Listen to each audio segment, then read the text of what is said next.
नमस्कार, स्वागत है आप सभी का आपके चैनल प्रीफेयर पर। आज हम 2 जून 2020 की बड़ी ब्रेकिंग न्यूज़ के बारे में बात करेंगे, जो कि मानसून का निकल के आ रही है।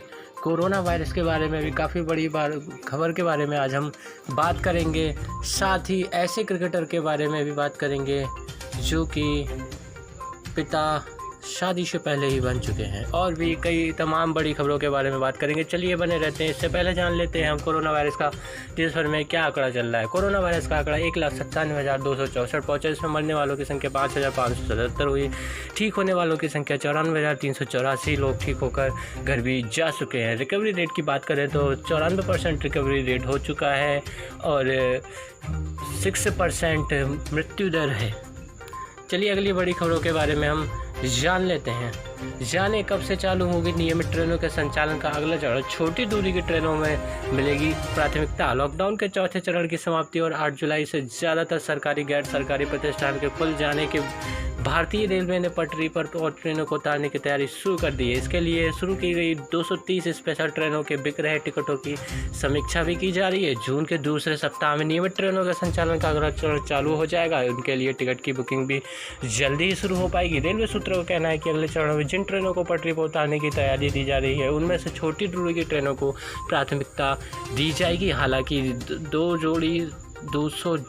जोड़ी ट्रेनों का संचालन भी चालू कर दिया गया है। चलिए हम अगली बड़ी खबरों के बारे में बात कर लेते हैं। अगर घर से बाहर निकलते हैं तो जान लें क्या है ये नियम। घर से बाहर निकलने के क्या नियम है, अनलॉक 1 में क्या नियम है, क्या गाइडलाइंस है, उसको लेके हम चर्चा करते हैं। बरेली भी हुआ अनलॉक। घर से बाहर निकलने से पहले जानते होंगे ये नियम। लॉकडाउन अथवा पूर्णबंदी एक आपातकालीन प्रोटोकॉल है। आपातकालीन स्थिति में लोगों की आवाजाही को रोकने के लिए सरकार द्वारा यह प्रतिबंध लगाया जाता है। जिस शहर को लॉकडाउन किया जाता है उस शहर में कोई भी व्यक्ति घर से बाहर नहीं निकल सकता है। वह स्वयं को घर में कैद कर लेता है। मात्र आवश्यक कार्य के लिए ही वो घर से बाहर निकल सकता है। अनलॉक के नियम है। अगर अनलॉक के नियम आपको मानने ही पड़ेंगे, अन्यथा आपको हर्जाना भुगताना पड़ेगा। अनलॉक के साथ तकरीबन पूरा बाजार खुलने के आदेश जिला प्रशासन ने जारी किया था। रोस्टर भले ही तय किया गया है, लेकिन सुबह 9 से रात 9 बजे तक दुकानें खुलने की छूट भी दी गई है। इस रोस्टर के अनुसार ही मार्केट खोलेंगे और इसी रोस्टर से ही सिर्फ कंटेनमेंट और बफर जोन को छोड़कर सारी व्यवस्थाएं लागू की गई हैं। रोस्टर के अनुसार साप्ताहिक बंदी पूरी तरह से लागू रहेगी। रोस्टर में दिए गए अनुसार ही दुकानें खुलेंगी, अन्यथा जुर्माना लग पाएगा। रोस्टर के अनुसार नमकीन, दाल मोट की दुकान, फल सब्जी, दूध, दही, मछली, मीट, किराना स्टोर, कन्फेक्शनरी, मिठाई, कृषि यंत्र, कीटनाशक, खली, चूनी, चोकर, ऑटोमोबाइल वर्कशॉप, स्टेशनरी, मोहर की दुकान, आटा चक्की, राशन शॉप सोमवार, बुधवार, शुक्रवार को खुलने वाली दुकानें। बिल्डिंग मटेरियल, हार्डवेयर, लोहे की दुकान, tiles, plywood, automobile showroom, cycle की दुकान, gift tyre shop, photo state, photographic lab, जूते चप्पल की दुकान, घड़ी चश्मे की दुकान, repairing shop, sanitary, plumber, printing press और अन्य कारण से व्यापारिक प्रतिष्ठान मंगलवार, गुरुवार, शनिवार को ही खुलेंगी। शनिवार, गुरुवार, मंगलवार को खुलने वाली दुकानों में से शामिल होंगी बर्तन, गैस चूल्हा, mobile, jewellery shop, readymade garment, वस्त्रालय, दर्जी, इलेक्ट्रिक और इलेक्ट्रॉनिक अटैची और स्कूल बैग, कॉस्मेटिक, फर्नीचर आदि की दुकानें भी शामिल होंगी। ऐसा डीएम का आदेश दिया गया है। इस रोस्टर के अनुसार जो नहीं चलेगा उसको भुगताना करना पड़ेगा। नीतीश कुमार डीएम बरेली। चलिए अगली खबर को हम जान लेते हैं। नीतीश कुमार बरेली ने ये गाइडलाइंस जारी की है बरेली के लिए, और इसी तरह की गाइडलाइंस पूरे देश में लगाई गई है। उसी देश के अनुसार ही आप लोग को उस नियमों को पालन करते हुए चलना है। अगली खबर में बढ़ाते हैं। भारत ने WHO को दिया एक और तगड़ा झटका। कोरोना वायरस के इलाज में उठाया ये कदम। कोरोना वायरस महामारी से लड़ाई में भारत ने विश्व संगठन के खिलाफ मोर्चा खोल दिए। इस बार भारत ने अपने निर्देश और सोच से WHO को संकेत दिया है कि कोरोना वायरस से लड़ाई में अब तक देश अकेले ही चलेगा। देश के हित में जो शोध और इलाज जरूरी है वही किया जाएगा। साथ ही भारत के वैज्ञानिकों से साफ कर दिया गया है कि उन्हें WHO के सुझाव से कोई ज़रूरत नहीं है। हालांकि WHO के सदस्य देशों को निर्देश जारी किया था कि कोरोना वैक्सीन के इलाज में हाइड्रोक्लोक्सरीन से खतरनाक साबित हो सकती है, इसलिए इसका ट्रायल बंद कर देना चाहिए। लेकिन भारतीय वैज्ञानिकों ने न सिर्फ इस दवा पर शोध किया था, बल्कि देश के डॉक्टरों से कहा है कि कोरोना वायरस इलाज में इस दवा से बचाव हो सकता है। Indian council of medical research ICMR ने अपने ताज़ा शोध में बताया कि हाइड्रोक्लोरोक्विन की दवा लेने पर कोरोना वायरस के संक्रमण में खतरे में कमी दिखाई दे रही है। चलिए अगली खबर में हम बताते हैं, भारत को खुली धमकी दे रहा है चीन। अमेरिका संग चल रहे विवाद से दूर रहो वरना भारत चीन के खिलाफ तनाव बढ़ता ही जा रहा है। इसी बीच चीन ने धमकाते हुए भारत से कहा है कि भारत चीन और अमेरिका के विवाद से दूर ही रहे, यही उसके लिए अच्छा होगा। चीन ने कहा इसमें दखल देने से भारत को काफ़ी बड़ा नुकसान हो सकता है। जानकार मानते हैं कि चीन अमेरिका के कोरोना संक्रमण के बाद से शुरू हुआ ये विवाद दुनिया को नए कोल्ड वार की तरफ ढकेल रहा है। हालांकि कई सारे देश एकजुट होकर चीन के विपक्ष में खड़े हुए हैं, लेकिन चीन ने खुली चेतावनी देते हुए ऐसा कहा। चलिए अगली खबर में हम आपको बताएंगे, 110 रुपये महंगा हुआ LPG रसोई गैस सिलेंडर।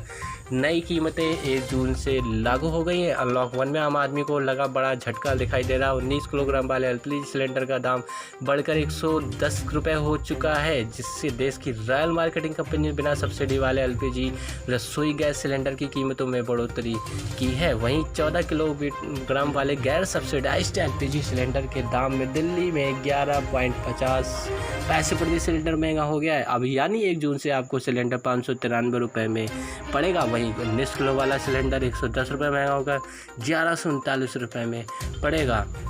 हर गैस की सब्सिडी सिलेंडर की कीमत हर शहर के अनुसार दिल्ली तय की गई है। दिल्ली की बात करें तो 593 रुपये में, पुरानी कीमत 581 रुपये 50 पैसे। कोलकाता की बात करें तो 616 रुपये, पुरानी कीमत 584 रुपये 50 पैसे। मुंबई की बात करें तो 590 रुपये 50 पैसे। नई पुरानी कीमत की बात करें तो 579 रुपये। चेन्नई में बात करें तो 606 रुपये 50 पैसे। पुरानी कीमत की बात करें तो 569 रुपये 50 पैसे। चलिए अगली खबर में हम बताते हैं, मजदूरों को बुला रही फैक्ट्रियाँ, अब लौट आओ घर, अब लौट आओ फैक्ट्रियों में।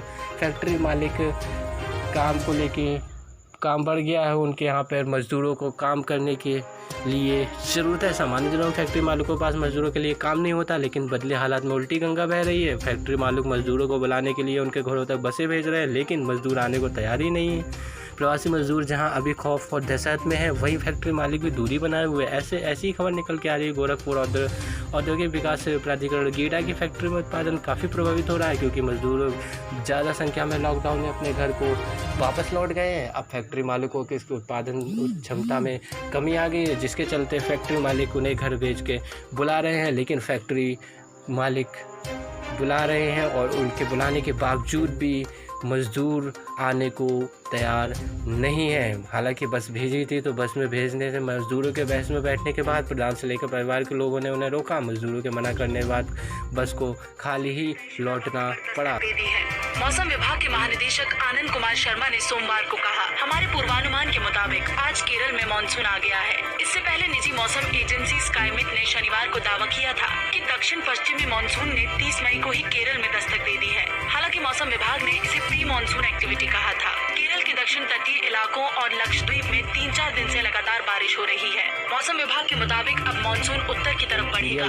धीरे हटाई जा रही है। दफ्तर में काम करने वाले 50% कर्मचारी साथ कर काम कर पाएंगे, ऐसी गाइडलाइंस निकल के आ रही है भोपाल, इंदौर, मध्य उज्जैन के लिए। चलिए अगली खबर में बताते हैं हम कैसे बनेगा भारत, कैसे आत्मनिर्भर भारत बनेगा। पैरामिलिट्री फोर्स से विदेशी उत्पादों पर पाबंदी के फैसले पर पलटी सरकार। केंद्र अब कहा जल्दी जारी करेंगे नई लिस्ट। केंद्रीय पुलिस कल्याण मंत्रालय ने 1 जून से केवल स्वदेशी उत्पादों की बिक्री पर फैसला किया है। पीएम मोदी की अपील पर गृह मंत्रालय ने पिछले महीने जारी किया था आदेश। सेना में भी विदेशी सामानों का इस्तेमाल कम करने की चर्चा की है। पैरामिलिट्री फोर्स ने सोमवार को 1000 विदेशी उत्पादों के कैंटीन में बेचे जाने पर पाबंदी लगाने का फैसला किया था। इसके चंद घंटे बाद ही गृह मंत्रालय ने भी आदेश किया कि गैर स्वदेशी विदेशी उत्पादों को लिस्ट को होल्ड किया जाए। साथ ही नई लिस्ट जारी जानकारी गई है। गृह मंत्रालय ने 13 मई को घोषणा की थी कि देश भर में 1700 सेंट्रल पुलिस सिटी या फिर कैंटीन में स्वदेशी उत्पादों की बिक्री होगी। आत्मनिर्भर भारत बनाने के लिए स्वदेशी उत्पाद प्रयोग करना होगा, ऐसा ज़रूरी है। चुनाव आयोग की तरफ से खबर की बात करें तो राज्यसभा की 18 सीटों के लिए जनपद चुनाव में की सेक्स तारीख का रैकेट ऐलान की अब सूचना 19 मिलने पर जून पुलिस को ने 7 कैंट राज्यों थाना से क्षेत्र चुने में जाएंगे छापेमारी सदस्य। कर लॉकडाउन मौके से के कई चलते लोगों को 55 गिरफ्तार किया है, खाली सीट हुई जिनमें थी, कई 37 युवक और निर्विरोध युवती भी प्रत्याशी शामिल चुने हैं। गए थे अप्रैल कई दिनों से 2020 चल में। रहे इस खेल के बाकी बारे 18 में सीटें पुलिस को 26 लगातार मार्च को शिकायतें मिल मतदान रही होता, हैं, लेकिन जिस पर लॉकडाउन के चलते तत्परता दिखाते हुए कोरोना पुलिस के ने छापेमारी की कारण है। ये